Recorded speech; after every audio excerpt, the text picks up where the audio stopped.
एक बार फिर से स्वागत है आपका अपने YouTube चैनल नीरज मैथमेटिक्स में। मैं हूं आपके साथ नीरज सर।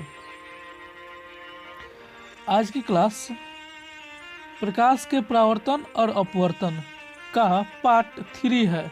क्या है? पार्ट 3 क्लास है, तीसरा क्लास है इसका। और इसमें आज हम लोग क्लास में देखेंगे कि हम लोग 51 से क्वेश्चन नंबर 51 से 71 तक के सभी प्रश्नों को हम लोग आज, यह हमारा चैप्टर का लास्ट का वीडियो होगा। तो जितने भी मेरे साथी मेरे चैनल पे नए हैं तो आप लोग प्लीज़ चैनल को सब्सक्राइब, शेयर और लाइक ज़रूर करें और अपने सभी दोस्तों में शेयर करें, ताकि लॉकडाउन में पढ़ाई का सबसे बेहतरीन विकल्प है।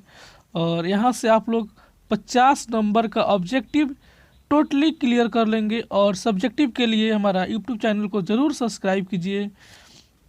और चलिए आज हम लोग अपना क्लास शुरू करते हैं। और क्वेश्चन नंबर 51, प्रश्न नंबर 51 जो काफ़ी वीवीआई क्वेश्चन है।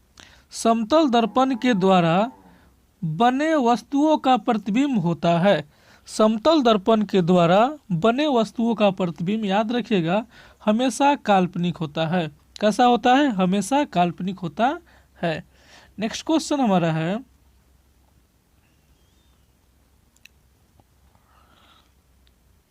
Question number 52।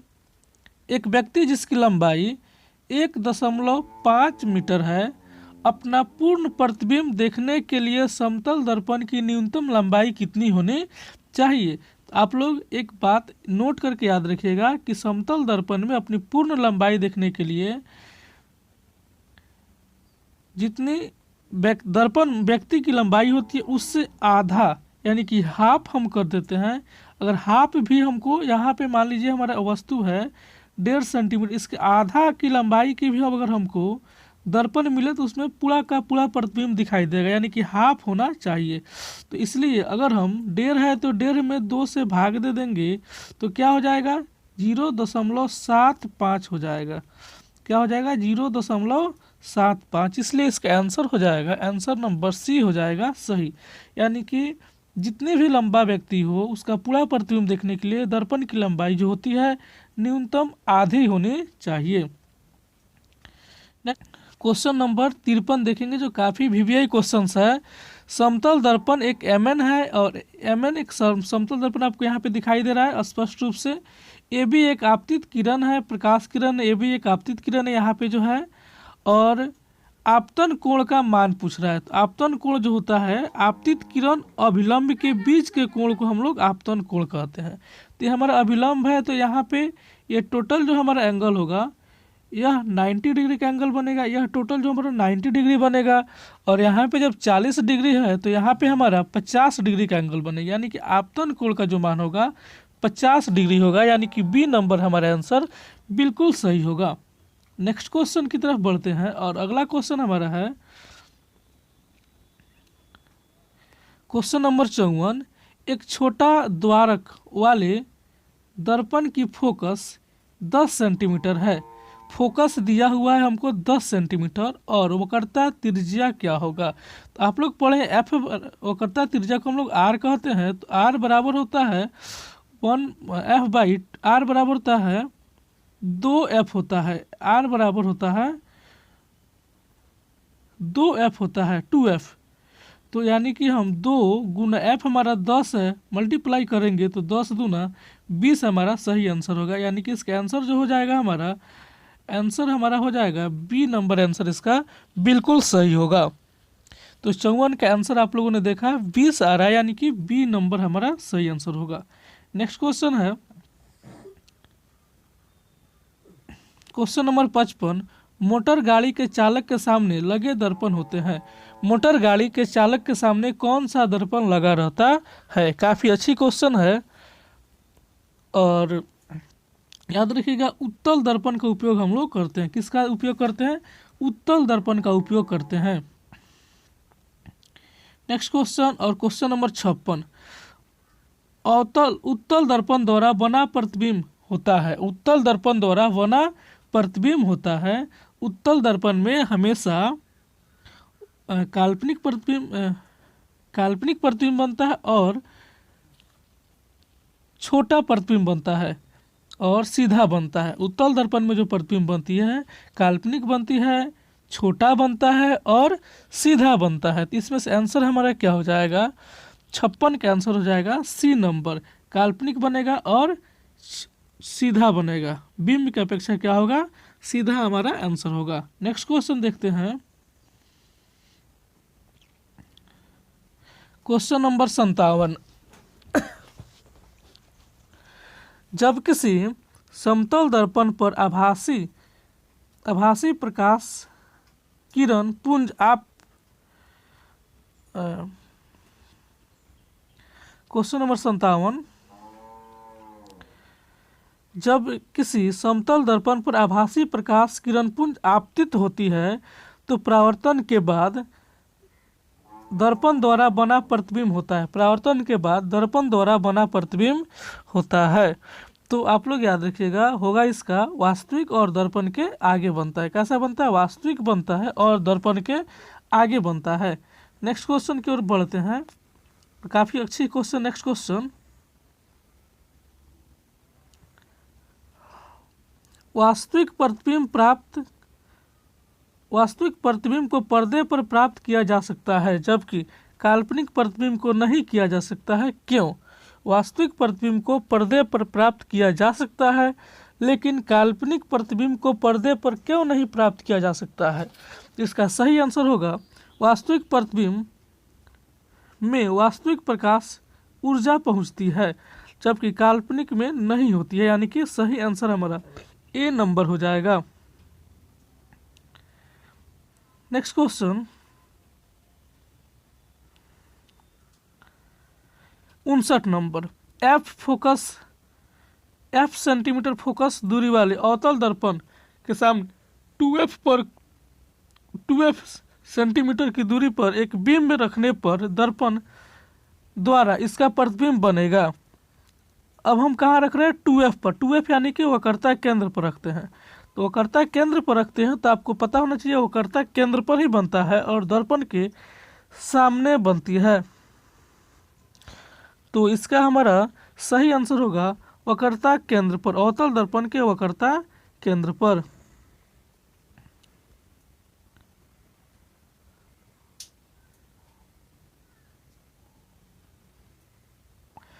नेक्स्ट क्वेश्चन है क्वेश्चन नंबर 60। निर्देशांक चिन्ह पर पाटी के अनुसार अवतल दर्पण तथा उत्तल दर्पण की फोकस दूरियां होती है। तो अवतल दर्पण और उत्तल दर्पण की फोकस दूरियां होती है। तो याद रखिएगा, अवतल दर्पण की फोकस दूरी जो होती है वह ऋणात्मक होती है और उत्तल दर्पण की फोकस दूरी जो होती है वह धनात्मक होती है, यानी कि हमारा आंसर नंबर बी बिल्कुल सही होगा।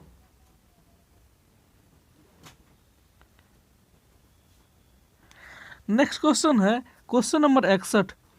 जब किसी बिंब को अवतल दर्पण के वक्रता केंद्र तथा फोकस के बीच रखी जाए, बिंब को रखना है अवतल दर्पण के वक्रता केंद्र और फोकस के बीच रखा जाए तो उसका दर्पण द्वारा बना प्रतिबिंब होता है। तो उसके बीच हम रखते हैं तो बना प्रतिबिंब जो होता है वह वास्तविक होता है, उल्टा होता है और वस्तु की अपेक्षा बड़ा होता है। तो इसका हमारा सही आंसर होगा ए, वास्तविक भी होगा, उल्टा भी होगा और वस्तु की अपेक्षा बड़ा होगा। Question number 62। यदि समतल दर्पण को अभिलंब की दिशा में 5 सेंटीमीटर खिसका दिया जाए तो प्रतिबिंब खिसकेगा। तो जितना हम लोग खिसकाएंगे उतना ही खिसकता है, उतना ही खिसकता है, उसके दुगुना खिसकता है। यानी हम अगर 5 सेंटीमीटर खिसकाते हैं तो उतना ही खिसकेगा, यानी 5 अंदर खिसकेगा और 5 यहाँ पे, तो हमको 10 सेंटीमीटर हो जाएगा, यानी कि 10 सेंटीमीटर दिखाई देगा। तो इसका आंसर हो जाएगा सी नंबर, हमारा आंसर सही हो जाएगा।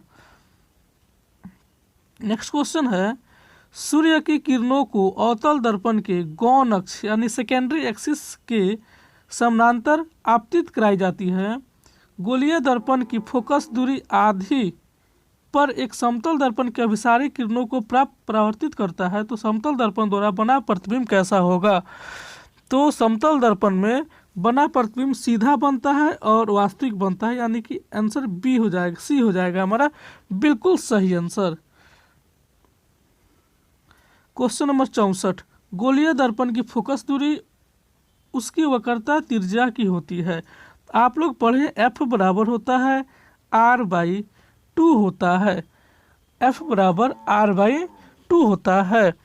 तो क्या हो जाएगा, गोलीय दर्पण की फोकस दूरी जो है वक्रता त्रिज्या की क्या होती है, आधी होती है, यानी कि आंसर नंबर हमारा ए बिल्कुल सही होगा।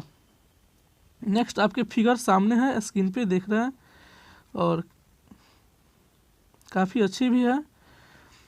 चित्र एक हमारे सामने 65 नंबर में चित्र दिया हुआ है और चित्र के द्वारा कह रहा है कि उत्तल दर्पण द्वारा बना प्रतिबिंब कैसा होगा। तो उत्तल दर्पण में जो प्रतिबिंब बनता है वह कैसा बनता है, तो उत्तल दर्पण में हमारा प्रतिबिंब कैसा बनता है, तो काल्पनिक बनता है और दर्पण के पीछे बनता है, यानी कि हमारा आंसर हो जाएगा, आंसर नंबर बी हमारा बिल्कुल सही होगा। देखिए इधर से प्रकाश आ रही है, प्रकाश इधर से आ रही है, बस यहाँ पे काल्पनिक बन रहा है और दर्पण के पीछे बन रहा है, यानी कि बी नंबर हमारा आंसर बिल्कुल सही होगा। इधर से प्रकाश जा रही है लेकिन दर्पण के पीछे बन रही है, इसलिए हमारा काल्पनिक होगा और दर्पण के पीछे होगा। नेक्स्ट क्वेश्चन है,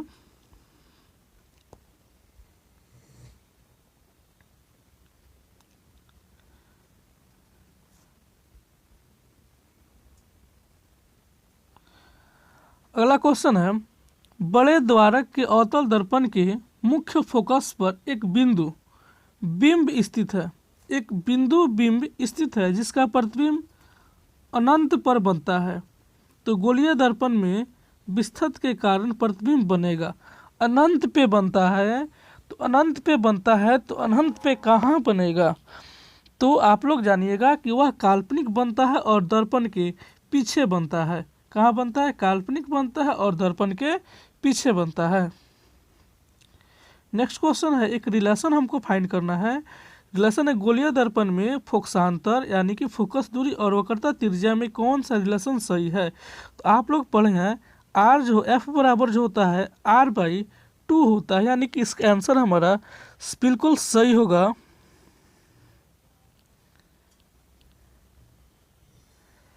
एफ बराबर क्या होता है, आर बाई टू होता है और आर बराबर जो होता है 2f भी होता है, आर बराबर 2f भी होता है। तो इसका आंसर हमारा ए भी हो सकता है और सी भी हो सकता है, यानी कि दोनों हमारा सही आंसर होगा, ए और सी। आर बराबर 2f भी होता है, एफ बराबर आर बाई टू भी होता है, इसलिए हमारा बिल्कुल सही होगा, ए और सी हमारा दोनों आंसर सही होगा। नेक्स्ट क्वेश्चन की ओर बढ़ते हैं और क्वेश्चन नंबर 68, किसी दर्पण से वस्तु का बड़ा प्रतिबिंब बनता है, किस दर्पण से वस्तु का बड़ा प्रतिबिंब बनता है। तो आप लोग याद रखिएगा अवतल दर्पण से किसी वस्तु का प्रतिबिंब जो होता है बड़ा बनता है, यानी कि इसका आंसर बी हमारा सही होगा। नेक्स्ट क्वेश्चन है 69 नंबर, किसी बिंब का अवतल दर्पण द्वारा बना प्रतिबिंब आभासी सीधा तथा बिंब से बड़ा पाया गया।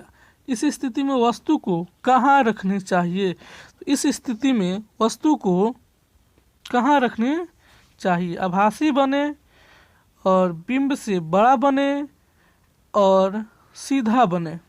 तो इस स्थिति में हमको ध्रुव और फोकस के बीच रखने चाहिए, कहाँ, ध्रुव और फोकस के बीच में रखने चाहिए।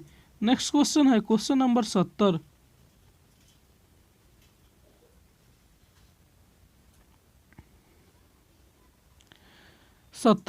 किसी बिंब का वास्तविक तथा समान साइज प्राप्त करने के लिए बिंब को उत्तल लेंस के सामने कहाँ रखेंगे। समान साइज प्राप्त करने के लिए हम लोग वक्रता केंद्र पर रखते हैं, यानी कि फोकस दूरी के दुगुना पर रखेंगे, यानी कि इसका आंसर बी हमारा बिल्कुल सही होगा।